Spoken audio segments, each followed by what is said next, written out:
morning, everybody, and welcome to another exciting episode of Sales TV. The first one back after the hiatus, which is very nice. And what a great place to start. Welcome, Chris. Lovely to have you on the show.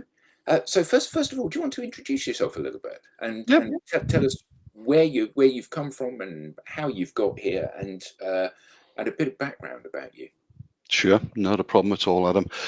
It's going to be a long story, though. As you can see, I've been around the block a few times. Probably going to go back. Well, yeah, actually, 30 years this month. I started in a sales career and started in the B2C world, working across both automotive and financial services. So, kind of 5.5 years in that arena, and then moved into B2B world in 1994. Joining an organisation in the office equipment market. Worked my way through from sales executive up to team leader, and then in 1998 took my first assignment in a leadership role. Moved up to Scotland, managing my first team up there in Scotland, and then on to a regional role a couple of years later, which was essentially my first foray into managing managers. So managing people like myself who'd been managing teams up in Scotland, then across the northeast and northwest of England. In that role for about 4 years or so, then over to Canada as VP of Sales for the Canadian branch of the organisation. And originally a 3-year secondment, ended up being 4 years. Tempted back to the UK with all of the ego-stroking messages that you get. But yeah, came back to the UK and spent 10 years as the UK sales director.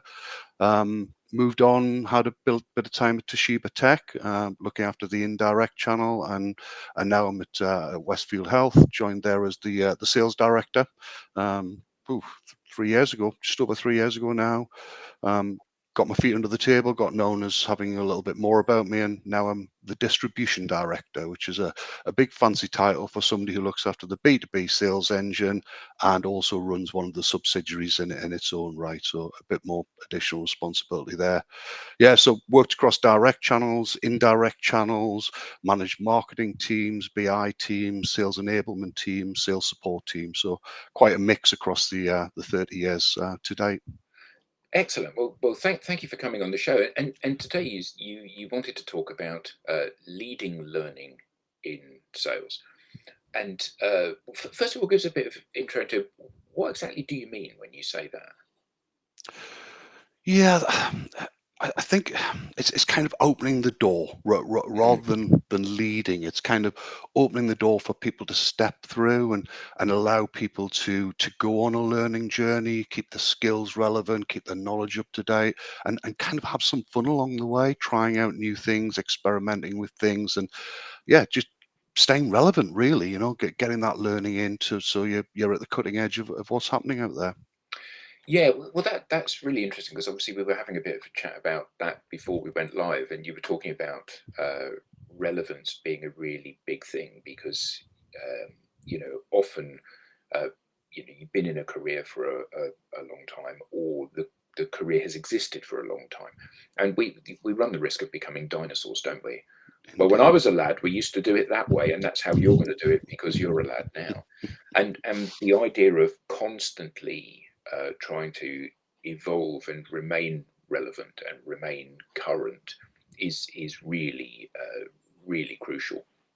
So how do you encourage your guys and girls to take up this training and open their minds to the idea of learning? Because I think that one of the challenges in our role as trainers of people, one of the challenges is there's a risk that people can fold their arms and say, well, I know how to do this.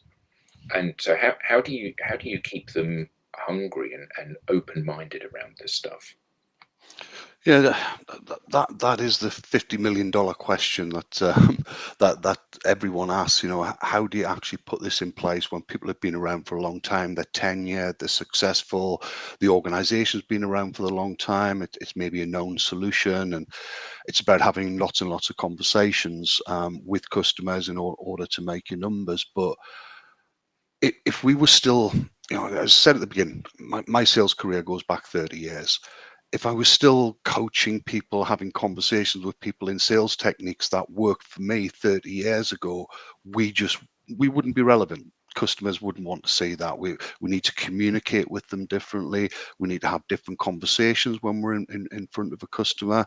And it's no longer just having that product knowledge information. Customers can get that online now. We don't bring that as sales professionals. What we really bring is a thought process, that challenging of thinking, the getting into the back of the head sort of questions that we ask. So showing people that the world has changed is a big part of it, and making people aware that we can't just keep doing what we're doing if we want to be successful moving forward. Showing people the different approaches that can work either in different industries, different sectors, different sales organizations, etc., that they can be successful, and then encouraging people to experiment, and not have that fear of getting it wrong. Yeah. So have you? You're a hands-on kind of guy, so you model this behavior because, like with your children, telling them something and doing something are two different things. So have you been a great exponent of this learning and trying new things and falling down and getting up again, to try to encourage them to do this? Yeah, I was very lucky in my earlier career. I had a great manager, a mentor, and a coach who really set me on the track of that CPD journey. So yes, I've done some academic studies in the world of marketing, etc. But more importantly than that, what he instilled in me was that need to constantly be learning, constantly be evolving, gaining greater skills, greater knowledge, etc.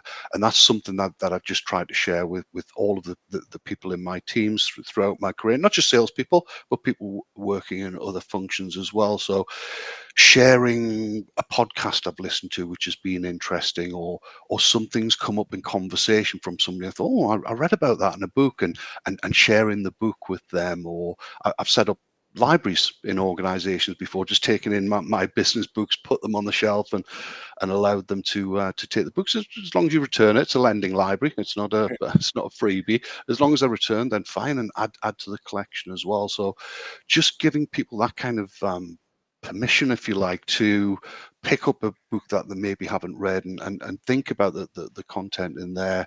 Inviting people onto webinars that I'm maybe attending because I think the subject matter is interesting. I could learn something. So sharing that invite across the group. It's just little things like that that just kind of show that you're leading learning, I guess, as we've titled this session. Yeah. So do you have you found that sometimes it's quite difficult to get people um, to know that it's safe for them to do this stuff? Because sales, like every other role, you have your responsibilities and things you need to get done. You have to make your number, you have to do all of these different things, and actually in an increasingly complex and difficult world, it isn't as straightforward as that. Okay, here's your target, you need to go and achieve this year. Actually, I think the stats are that 75% of salespeople don't hit their target. So there is, in many organizations, there is a culture of, well, you can't be learning, you need to be out there selling. So how do you kind of manage that? How do you give people permission to kind of continue to develop themselves for the longer term benefit of both themselves and the business? And I think that's the key there, Adam, for the longer term benefit of themselves and the business. And it's a piece of reverse engineering. So the results are an output. That's all they are. They're just an outcome of the process that's gone before. Mm. So the first thing you have to have in place is the correct process. Then you have to have consistency of application within the process. And then that notion of development and getting better and trying different things and different approaches, etc. So it's really important that within the organization, you respect the time that people are prepared to put aside and invest in for their own CPD. So having, for example, my calendar, Monday morning, 9 till 10 is blocked out for me to do my own personal CPD activities. Tuesday morning, Sales TV, getting on that, understanding what people are doing. So we give that permission within the business for people to invest in their own learning and development. Block out that time in your calendar, and get out of it what you need to get out of it in a self-directed way. Yeah, yeah, yeah. So I had another question here that Andy had already briefed me with. What part did psychological safety play in this process of giving the team permission to be able to do this stuff? But I see that we've got a really good question here from Neil, and I think that this is kind of part of what we were discussing earlier again. Yes, you want salespeople to remain relevant. Yes, they have to be, particularly with the case of ethics, as we discussed. Actually, we're not a good fit for you. You might be better off looking at a different supplier, or we can't provide exactly what it is that you're looking for. But then there is the commercial pressure which sits atop that. I'm just about going to make my number this quarter, but this is not a good fit. This is not going to be a happy customer. This is not going to reflect well on me or the business. You're my boss. How does this work? Okay, I can do the right thing and miss my target, or I can do the wrong thing and hit my target. So despite those coaching, how long do you give people in order to achieve what it is they need to achieve before ultimately they're an overhead and not an asset to the organization, I guess? Yeah, and I think to your first point, Adam, always do the right thing. Always do the right thing. The outcome will take care of itself if we keep doing the right things consistently and we have the correct process in place. But to your second point, how long is a piece of string? People get there at a different rate and need different things along the journey that we have to put in place. So those interventions, the point does come, and it's that point in my view where you can look yourself in the mirror and you can say, I've done everything I can possibly do. They've put in every effort they can put in. They've followed every piece of guidance that I've given them. We've given them every learning and development intervention possible. It's just not going to happen for this individual. And if you can go to bed at night having to have that conversation, but knowing that you've done everything you could possibly do, I guess that's where the time has come. That's where we need to draw that line. Yeah. I mean, I know that there's no hard and fast rule about this, but it's it does seem often in sales like there's these two conflicting things, aren't there? So one of the things that we see quite a lot is that people are, one of the KPIs that salespeople get is often how many calls do you have, or how many meetings do you have, or how many emails have you sent. So there's that kind of the velocity of those activities that they need to undertake, because those well, they're not anymore, but they have traditionally been a key performance indicator for the salesman's performance. And then at the other side of the coin, you've got how much stuff do you actually sell. So we often see those interesting paradoxes where you're my boss, I'm making my number, and then you're hauling me over the coals for not having sent enough emails. Or alternatively, I'm sending loads of emails and you're very happy with me despite the fact I'm not actually selling anything. So how do we blend these two things together? Because at the end of the day, if you're hiring me in a sales role, you're hiring me to achieve a delivery of revenue into the organization. And surely if my way of delivering revenue is I get up at 11 o'clock in the morning, I have myself a glass of wine, I get on the train and go into London, I close a big deal, and then I come home again and have some more wine. That's up to me. Okay, so we're stepping back 30 years ago now, are we, Adam? Yeah, and that's a bit extreme, but you know what I mean. I Sometimes do. we do see that organisations that are floundering, and I think that you guys potentially are not in this situation because you've said about the importance of being relevant and new techniques and all of this kind of thing. But for organisations that are a long way from their target, they're floundering, looking for ways to drive out performance in sales. Yeah. So what I need from you, Chris, is for you to make more calls. Just get on the phone and make more calls. And actually, Okay. it's like you can't beat me with both ends of this stick. Yeah.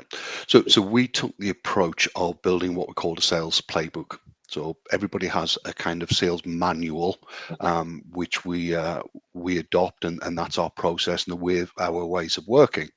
But we built that in a collaborative way. So we brought in the sales leaders and the sales consultants to help us to build that. And the overarching philosophy of it is this is what good looks like. So that will have KPIs in there, number of emails you need to send, number of calls you need to make, average order values, all of that good stuff, based on what the consultants are saying. This is what a week should look like, a month, a day, etc. But that's not what we manage people to. We're managing against the outputs. So some people Mhm. may need to make 50 calls to get 2 sales. Some people maybe need to make 20 calls to get the same level of sales, same value, etc. And that's fine. People are different. They have a different approach to it. But if people are floundering, as you say, if people are struggling, that's the kind of Bible we can go to say, look, are you putting in this level of activity? Do your days, weeks, months look like this? If they don't, how do we make it look like this? How do we get you to that this is what good looks like situation that your fellow consultants have shared with us and helped us, put into a book for you? Yeah, I mean that individualized playbook is a crucial thing that we've seen every time we work with an organization, because um, I think we're all, if we are failing to achieve what it is that we've set ourselves or has been set for us as objectives, the first and most natural thing to do is to look for excuses as to why that's the case. So you've given me this fantastic knowledge for me to go out to market, but actually that works for John because John's dealing with companies in Newcastle, but I'm dealing with companies in Southport, and therefore Mm. it's not relevant for me. And actually, part I think of this is about giving people, okay, this is what you need to do. So these are your accounts. This is the help you need to crack those accounts, that region, with your skill set and your personality profile. Behave this way, whereas this guy is entirely different, and he or she can do something different because they're a different person. Yeah, no, totally agree. And then that comes to the outcome. But I think what happens too often is when people are looking at performance, they're looking at the here and now, and what am I not doing now that's impacting the performance, when this should be looking further back. What weren't you doing 3, 4, 5 months ago that's impacting the performance now? Because it's a we're not in the industry of quick wins, of quick sales, going in the morning, having the deal signed up by the afternoon.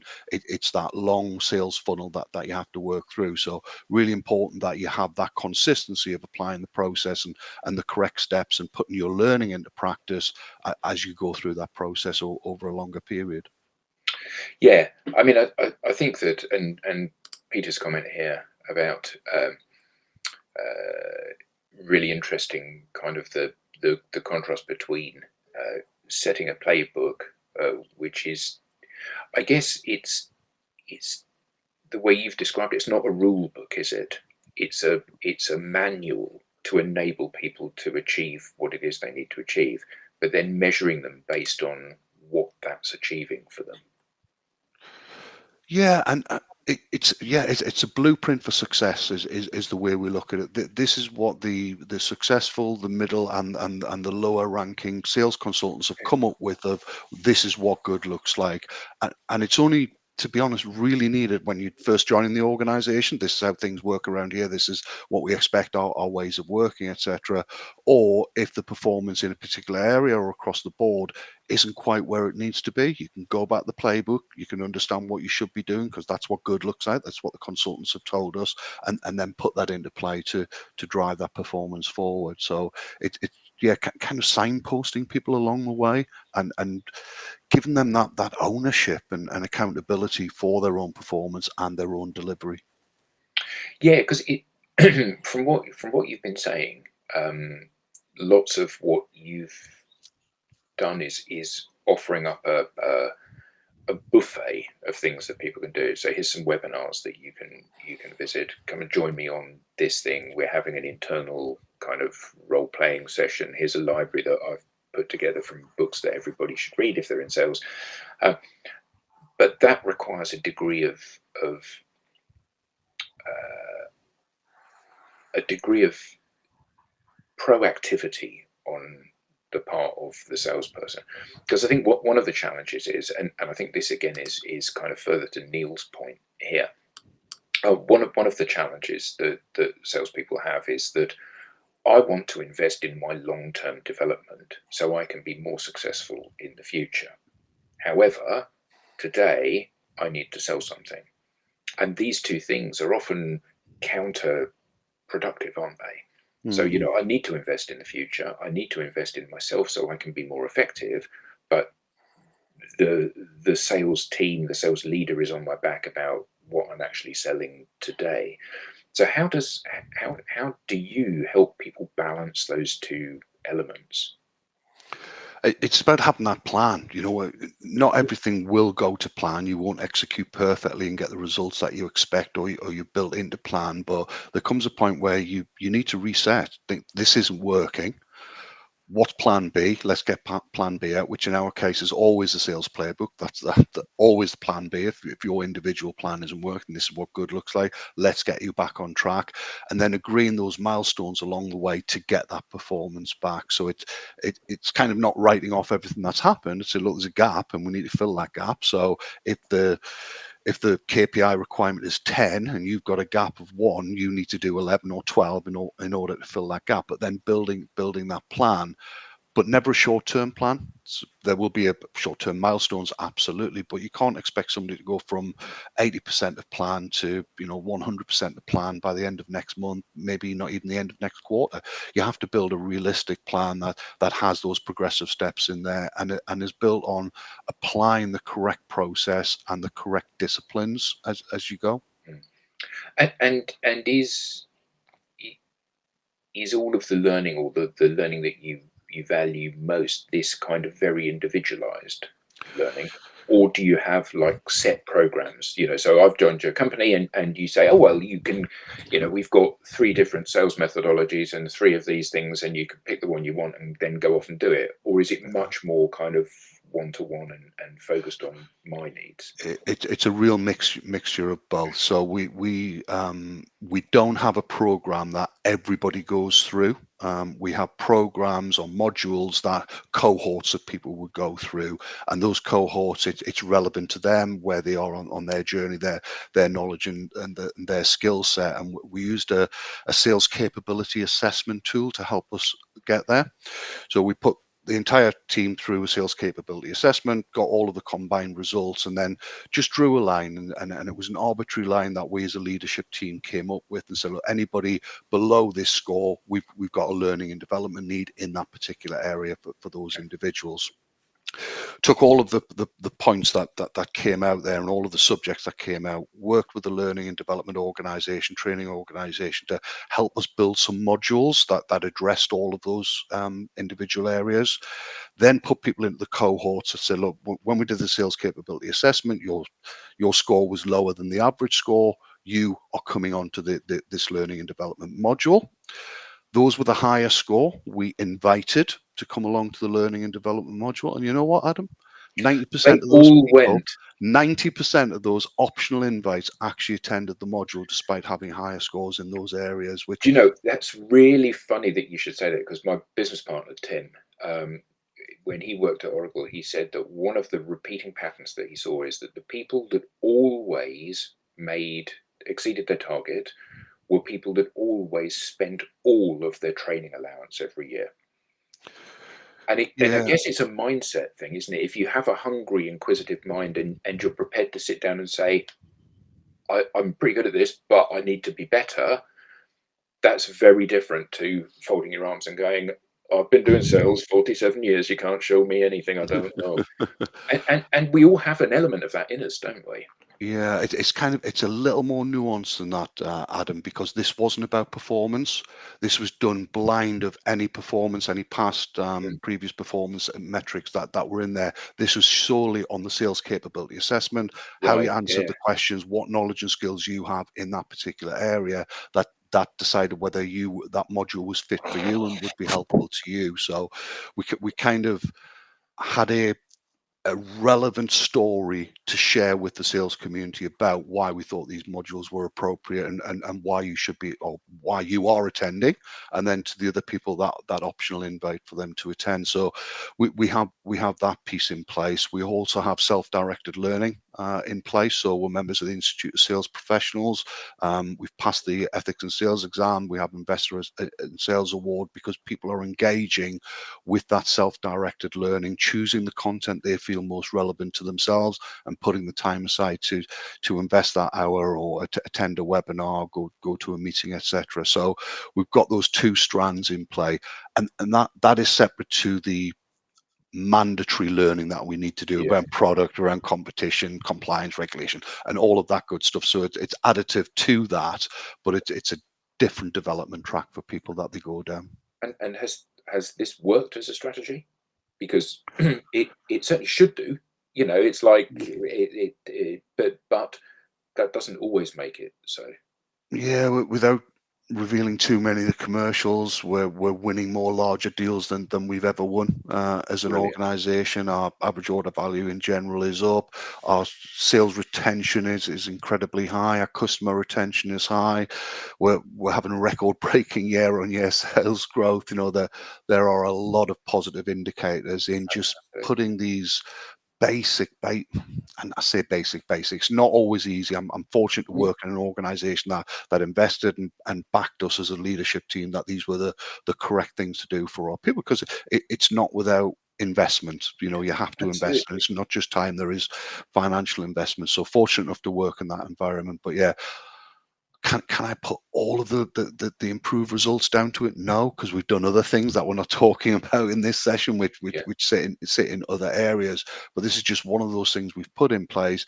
People are buying into. We've got very high engagement with the self-directed learning and the ISP. We see lots of people earning CPD points and accreditation through it. So yeah, people are buying into it. And the people in your team are, I assume, feeling more confident and empowered as a result of this sort of behavior. The fact that they're learning more, they are feeling more confident. Their own personal brand is growing, and they're feeling like they're achieving. So what next? What next for these guys? It's a journey. There is no destination. We keep on doing it. We keep on putting the learning and development interventions in place. We run the sales capability assessment on an annual basis, and then look to see if there's any other themes that come out. So it really is a continual development thing. This is not like putting the marker down as the starting point. This is like we're constantly going to be measuring to look for ways that we can improve.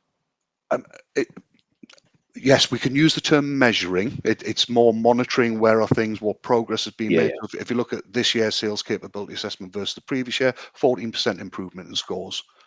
So the knowledge is becoming ingrained, is becoming institutionalized within them, and they're able to develop and use that knowledge and skills. So yeah, it's a continuum. Absolutely, there is no destination. We just keep going and going. Well, we're very nearly at time. So this has been fantastic, and it's really lovely to hear I guess what you could call a success story. So often what we see in our conversations with organizations is one of desperation. What we see is salespeople that are failing to meet their numbers, and the way that you try to drive them to more numbers is simply ratchet up the targets. And, apply more pressure to the salespeople, whip them harder. As our chairman says, the beatings will continue until morale improves. It's this kind of attitude, and actually finding that the carrot is often a better motivator than the stick. I give you some skills, I empower you to use those skills, I give you the runway to deploy those skills in your job. Actually, this is a success story of doing the right thing, delivering the results that you want to get, and that's always wonderful to hear. So thank you very much indeed for joining us. Have you got any kind of closing thoughts or things that you would like to say to the audience? Do it collaboratively. Don't sit in a darkened room as a leadership team or as the senior man or woman on deck and develop it. Do it collaboratively. Get get grassroots input and build it from the bottom up, so everybody buys into it, everybody understands where it's coming from. It's not some management nonsense, but yeah, it's important. Yeah, What a lovely strapline. Grow your salespeople and they will grow your business. Perfect. 100%. So, Chris, thank you very much indeed. Everyone in the audience, Peter, Neil, Arup, thank you all very much indeed for joining. And